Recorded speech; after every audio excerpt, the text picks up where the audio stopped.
UP के जालौन में संविधान अधिकार यात्रा लेकर निषाद पार्टी के नेता संजय निषाद ने एक ऐसा बयान दे दिया है जिसको लेकर यूपी की सियासत गर्मा गई है। वहीं अब संजय निषाद के तेवर देखकर तो ऐसा लग रहा है कि वो जल्द ही कोई बड़ा निर्णय भी ले सकते हैं। क्या है पूरा मामला, आगे आपको वीडियो में बताएंगे। नमस्कार, आप देख रहे हैं 4 PM और मैं हूं आपके साथ में शोभित पाठक। यूपी की सियासत में कब क्या हो जाए ये कहा नहीं जा सकता। एक तरफ इन दिनों मायावती के तेवर इतने चढ़े हुए हैं कि उन्होंने आकाश आनंद को बाहर का रास्ता दिखा दिया। वहीं यूपी के सहयोगी दल निषाद पार्टी के प्रमुख संजय निषाद भी अब खुलकर तेवर दिखाने लगे हैं। अभी कुछ दिन पहले गोंडा पहुंचे कैबिनेट मंत्री डॉक्टर संजय निषाद के बयान ने राजनीति को हिलाकर रख दिया। उन्होंने कहा था कि भाजपा में वही लोग विभीषण हैं जो सपा, बसपा और कांग्रेस में थे। निषादों का हिस्सा लूटा जा रहा था, मलाई खाई जा रही थी और अब फिर भाजपा में वो लोग आ गए हैं।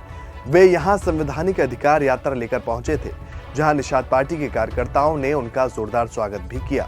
बता दें कि इस दौरान डॉक्टर संजय निषाद ने गोंडा के सर्किट हाउस में संवैधानिक अधिकार यात्रा की शुरुआत भी की, जो जिले के कई स्थानों पर घूम करके जिले के 2 स्थानों पर विधानसभा को संबोधित करते हुए मनकापुर विधानसभा क्षेत्र में समाप्त की गई। संजय निषाद यही नहीं रुके, उन्होंने आगे कहा कि ये लोग सपा, बसपा और कांग्रेस में थे तो वो डूब गई, अब यहाँ भी आ गए हैं। भाजपा को भी ये लोग डुबा रहे हैं, जनता के बीच गलत मैसेज भी दे रहे हैं। संजय निषाद ने कहा कि 43 सीट लोकसभा में हारना क्या कहा जा सकता है। 2018-2019 में सपा बसपा एक थी, लेकिन हम लोग ऐतिहासिक वोटों से जीते। कुछ सीटें सपा और बसपा ने भी जीती थी। उन्होंने आगे कहा कि भाजपा में रहने वाले नेताओं ने ही गलत मैसेज देकर कहा कि अपना आरक्षण मिलेगा, उधर जाकर के कह दिया कि आरक्षण नहीं मिलेगा।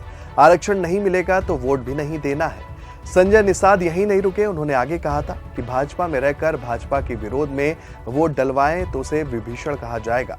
निषाद जिस नाव पर रहेगा उसे कभी डूबने नहीं देगा, लेकिन जो छेद करने वाले हैं उनको उठा करके भेजना पड़ेगा। बीजेपी हमारी बड़ी भाई है, हम लोग नाविक हैं। हमारी जिम्मेदारी है कि जो छेद करने वाले लोग हैं उन्हें उठाकर हम लोग भगाएं। 18% निषाद समाज के लोग भारतीय जनता पार्टी के खेवनहार हैं। 2019-2022 में भी यही लोग थे और 2027 में हम आगे भी सहयोग करेंगे, लेकिन जो विभीषण नाव डुबोने के लिए छेद कर रहे हैं उन्हें किनारे करना पड़ेगा। कांग्रेस नेता राहुल गांधी के माझी समाज के लोगों से मुलाकात को लेकर भी डॉक्टर संजय निषाद ने कहा था कि नकल से ही अकल आती है। इस समय का जो माझी समाज था उसने भगवान राम को पार उतारा था, मुगलों और अंग्रेजों को मौत के घाट उतारा था। अपनी तरफ दिल्ली चुनाव में रुझान के लिए कुछ भी कर सकते हैं। कांग्रेस जिसने आरक्षण देने की फाइल गायब करवाई हो, ये कहने में मेरी जुबान खराब होती है कि उन विभीषण का, दलालों का जो सरकार में रहते हुए मलाई खाते रहे और हमारा समाज बर्बाद होता रहा। बता दें कि उनके इस बयान के बाद यूपी का सियासी पारा चढ़ गया था।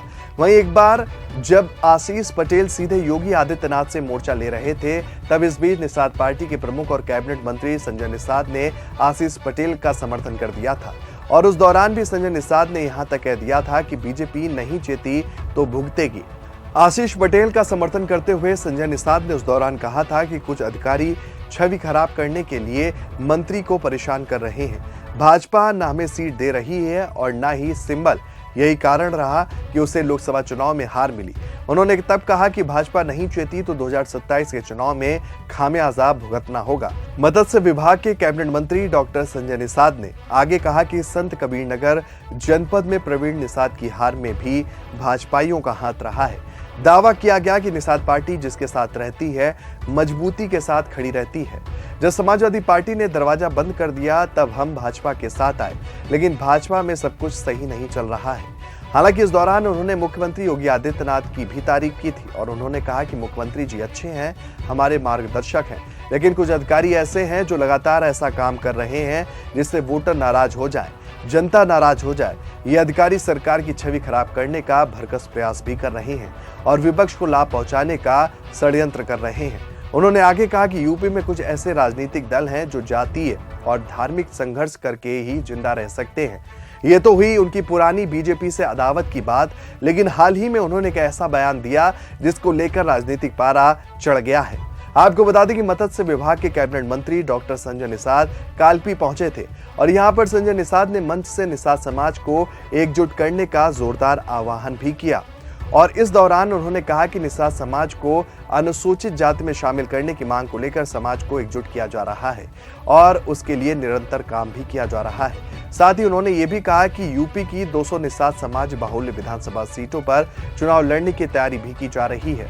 उन्होंने कहा कि हमारी लड़ाई निषाद समाज के अधिकारों के लिए है और हम यूपी की 200 सीटों पर इस लड़ाई को जीतने के लिए पूरी तरह से तैयार हैं। दरअसल संविधान अधिकार यात्रा के जरिए संजय निषाद ने पार्टी की जड़ों को मजबूत करने का काम शुरू कर दिया है। उन्होंने निषाद समाज के लोगों से एकजुट होने और अपने अधिकारों के लिए लड़ने का आह्वान भी किया। उन्होंने ये भी कहा कि निषाद समाज को अनुसूचित जाति में शामिल करने की मांग को लेकर समाज के लोगों को एकजुट किया जा रहा है। उन्होंने लोगों को संबोधित करते हुए कहा कि निषाद समाज के लोग अगर एकजुट होते हैं तो अपने अधिकारों के लिए लड़ा जा सकता है। साथ ही उन्होंने आगामी विधानसभा चुनाव की तैयारियों को लेकर निषाद समाज के लोगों को बताया कि उनकी पार्टी यूपी की 200 सीटों पर चुनाव लड़ने की पूरी तरह से तैयारी कर रही है। कार्यक्रम के दौरान संजय निषाद ने यह भी कहा कि हम निषाद समाज को अनुसूचित जाति में शामिल करने की मांग को लेकर समाज को एकजुट कर रहे हैं। हम यूपी की 200 निषाद समाज बाहुल्य विधानसभा सीटों पर चुनाव लड़ने की तैयारी भी कर रहे हैं। उन्होंने कहा कि कालपी विधानसभा की सीट पर निषाद समाज पार्टी के उम्मीदवार को इस क्षेत्र में जिताने के लिए हम पूरी तरीके से तैयार हैं। वहीं विपक्ष पर हमला करते हुए संजय निषाद ने कहा कि समाज में कुछ लोगों ने अपने स्वार्थ के लिए समाज के कमजोर वर्गों का शोषण किया है, उन्हें उनके अधिकारों से वंचित रखा है। उन्होंने यहाँ के लोगों से अपील करते हुए ये भी कहा कि समाज में व्याप्त अन्याय और असमानता को दूर करने के लिए हमें एकजुट होकर लड़ना होगा।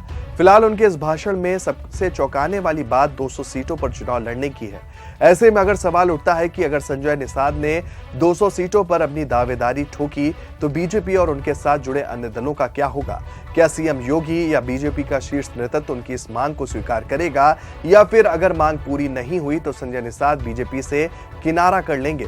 फिलहाल ऐसे तमाम सवाल हैं जिनको लेकर अब मंथन शुरू हो गया है। अब देखने वाली बात यह होगी कि संजय निषाद के बयान के बाद बीजेपी की तरफ से क्या प्रतिक्रिया सामने आती है। ये तो आने वाला वक्त ही बताएगा, लेकिन उनके बयान के बाद से इरादे उनके ठीक नजर नहीं आ रहे हैं। फिलहाल इस खबर में इतना ही। ऐसी तमाम राजनीतिक खबरों के लिए बने रहिए 4 PM न्यूज नेटवर्क के साथ। नमस्कार।